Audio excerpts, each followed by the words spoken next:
Hello friends, आज इस video के अंदर अपन संक्रमण तत्वों के चुंबकीय गुणों की बात करेंगे कि इनके चुंबकीय गुण क्यों दर्शाते हैं और इनका चुंबकीय आघूर्ण कैसे ज्ञात कर सकते हैं, वो आज अपन इस पूरे वीडियो के अंदर देखेंगे।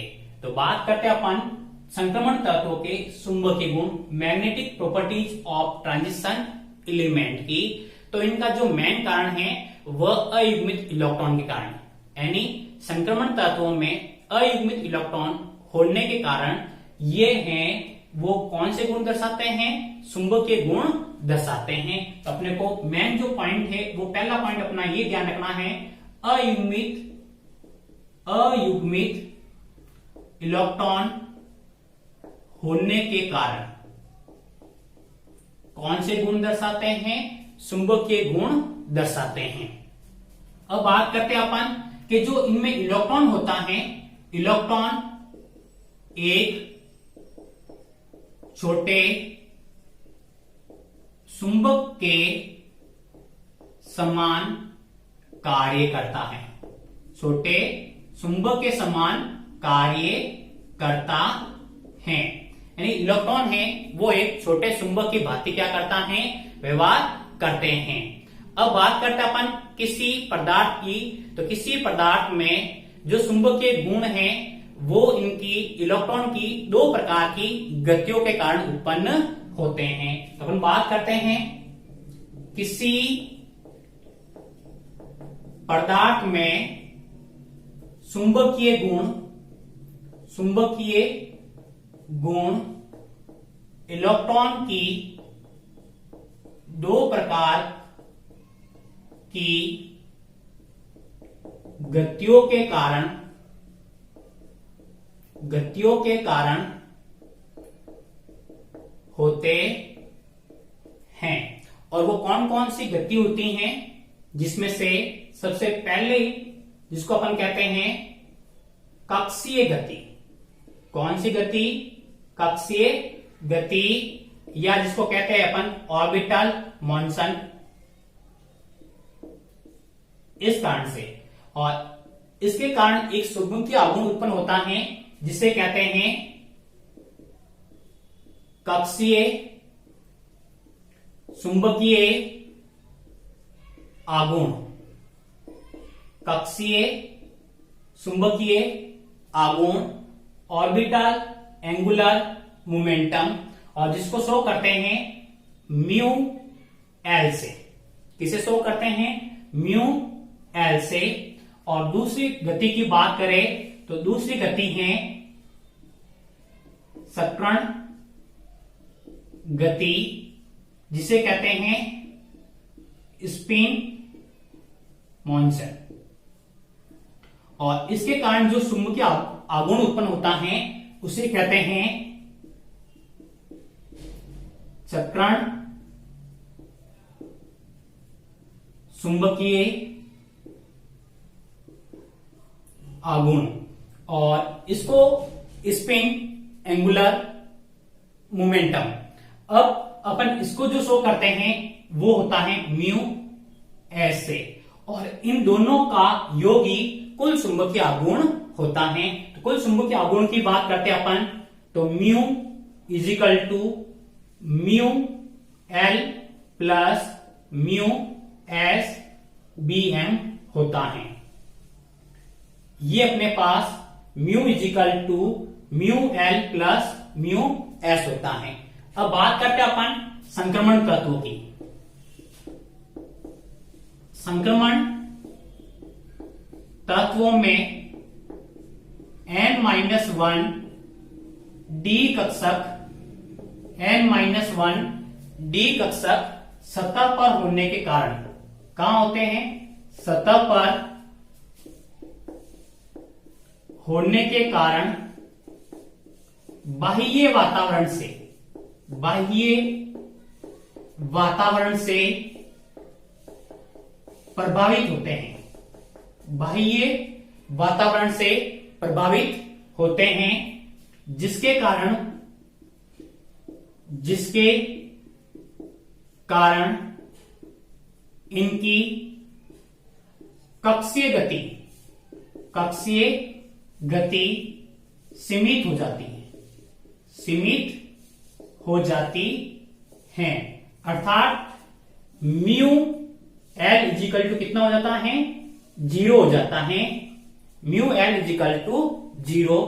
तब अपन यहां बात करते हैं तो म्यू इजिकल टू क्या हो जाता है, म्यू एस हो जाता है। Mu is equal to mu S हो जाता है।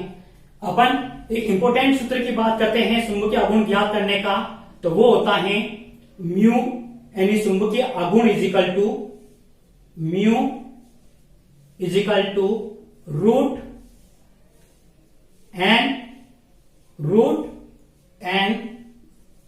Plus 2 BM। इस सूत्र को याद रखना है अपने को, और इससे ही अपन किसी आयन का चुंबकीय आघूर्ण ज्ञात कर सकते हैं।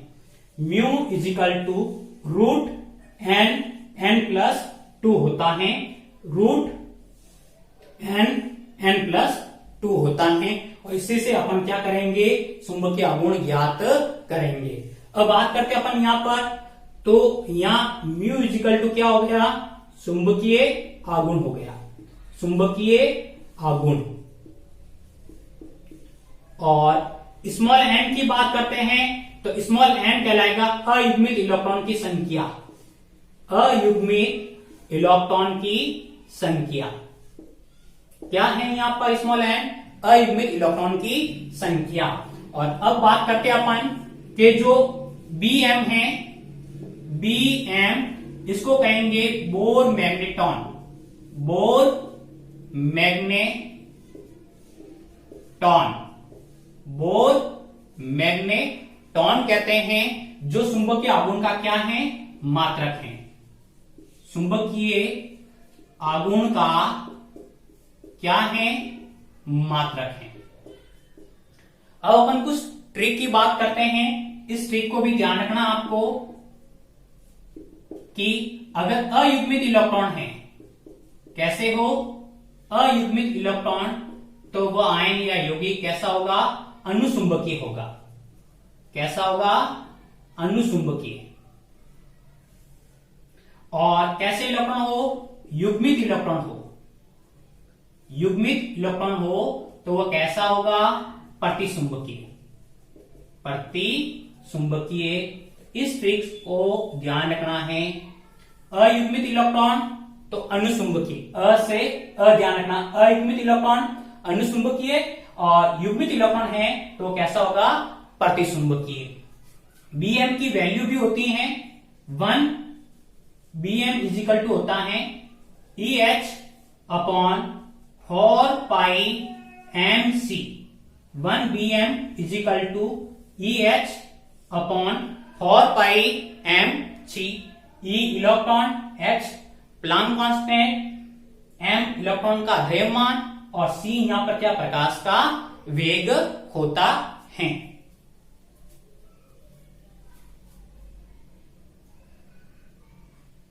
अब अपन कुछ क्वेश्चन की बात करते हैं। तो Ti3+ आयन का चुंबकीय आघूर्ण ज्ञात करो, और अपने पास दूसरा क्वेश्चन है KMnO4 में Mn का चुंबकीय आघूर्ण ज्ञात करो। पहले क्वेश्चन की बात करते हैं अपन। आंसर नंबर फर्स्ट की बात करते हैं तो Ti टाइटेनियम जो अपने पास 22 पे आता है, और इसके इलेक्ट्रॉनिक कॉन्फ़िगरेशन की बात करते हैं अपन, तो इसका इनर्ट गैस लिखते हैं अपन तो ऑर्गन, और 3D2, और यहां हो जाता है 4S2। अपने पास जो आयन प्रेजेंट है वो कौन सा है, Ti3+ है, Ti3+। और Ti3+ का अर्थ हुआ कि 2 इलेक्ट्रॉन S कक्षक में से और 1 इलेक्ट्रॉन D कक्षक में से क्या हो गया, बाहर निकल गया। अपने पास जो इलेक्ट्रॉन कॉन्फ़िगरेशन है वो ये आ जाता है 3D1 4S0। अब अपन यहां D कक्षक बनाते हैं। क्या बना दिए, D कक्षक, और D कक्षक कितने होते हैं, 5 D कक्षक होते हैं, और अपन ने यहां कितना इलेक्ट्रॉन अपने पास, 1 इलेक्ट्रॉन, यानी अयुग्मित इलेक्ट्रॉन कितना अपने पास, 1 है। तो जो n इजिकल टू अयुग्मित इलेक्ट्रॉन की संख्या स्मॉल n इजिकल टू कितना आ गया अपने पास, 1 इलेक्ट्रॉन है, तो यहाँ वैल्यू कितनी आ गई, 1 आ गई। अब अपने को चुंबकीय आघूर्ण ज्ञात करना है, तो म्यू इजिकल टू क्या फॉर्मूला होता है, रूट n प्लस 2 होता है। Mu is equal to root n plus 2 bm होता है। अब अपन n की वैल्यू रखते हैं यहां पर, तो अपने पास 1 प्लस 2 हो गया, रूट क्या आ जाएगा, 3 आ गया।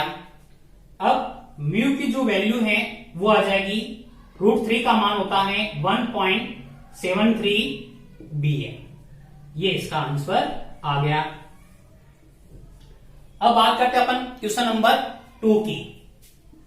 क्वेश्चन नंबर 2 आंसर 2 की बात करते हैं अपन, KMnO4 में Mn का चुंबकीय आघूर्ण ज्ञात करना है। तो इसको सॉल्व करने से पहले अपने को Mn का जो आयन कौन सा है, कितने इसके ऊपर ऑक्सीडेशन नंबर हैं, वो ज्ञात करने पड़ेंगे। तो KMnO4 की बात करते हैं अपन, KMnO4 में Mn का ऑक्सीकरण अंक ज्ञात करते हैं। तो जिसका ज्ञात करना होता है उसको अपन क्या मानते हैं, x मानते हैं। तो पोटेशियम का कितना होता है, +1 Mn का अपने को ज्ञात करना है, तो प्लस क्या ले लिया अपन ने, x। ऑक्सीजन कितने अपने पास 4 है, और एक ऑक्सीजन का कितना होता है, -2 होता है। कितना होता है, -2 होता है।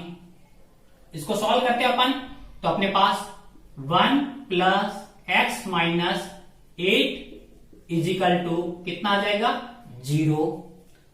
क्या किया अपन ने, x माइनस 7 इजिकल टू 0 हो गया। अपने पास x की वैल्यू है वो कितना आ जाएगा, +7। तो इसका ये हुआ कि अपने पास जो Mn है वो कौन से फॉर्म में है, +7। अब बात करते हैं इसके इलेक्ट्रॉन कॉन्फ़िगरेशन की। तो जो ऑर्गन है वो ऑर्गन 3d और 4s। एक नॉर्मल Mn की बात करते हैं, तो यहां अपने पास 5 होता है और यहां अपने पास कितना होता है, 2 होता है। लेकिन अपने पास Mn कौन सी स्टेट के अंदर है, +7 के अंदर है। तो ये सातों इलेक्ट्रॉन क्या हो गए, बाहर निकल गए। तो यहां पर भी रह गया 3d 0 और 4h भी क्या हो गया, 0। दोनों के अंदर 0 इलेक्ट्रॉन है। तो अपन यहाँ n की बात करेंगे, अयुग्मित इलेक्ट्रॉन है ही नहीं, n इजिकल टू कितना हो गया अपने पास, 0 हो गया।